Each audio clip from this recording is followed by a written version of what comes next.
I'm Carter with Craft Customs, and I wanted to discuss one of the problems that we see out in the steering wheel recovering marketplace, if you will. This is a steering wheel recover kit that one of our business customers had purchased and put on their customer steering wheel. And it comes sometimes out of vinyl, sometimes out of leather, and has the stitches already onto it, and you stitch it in place as best you can. Every single one of these that we see comes like this. The stitches are just a mess. The ends of the spokes are a mess. The seams are a mess. And there's really no way to get it right. Another problem that we see, this one is made out of vinyl, but the ones that are made out of leather, one of the biggest problems with leather is that it varies from cow to cow or hide to hide. And so they can make a pattern based on one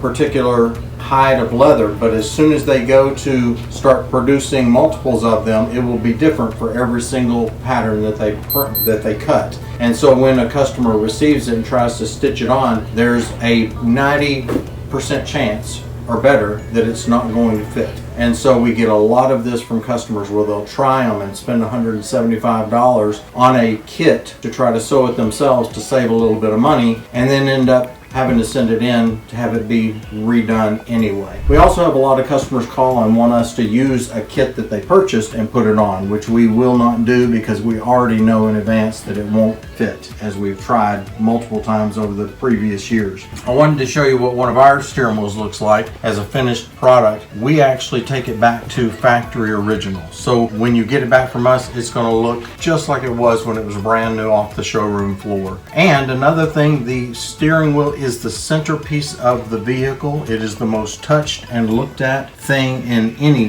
vehicle. So you want it to be right. And once you've upgraded your steering wheel back to new, it makes the whole vehicle look new again. Anyway, just giving you a little bit of an idea of why you don't want to purchase one of these kits online and try to do them yourself, because you will end up with a steering wheel that looks like this instead of a steering wheel that looks factory new.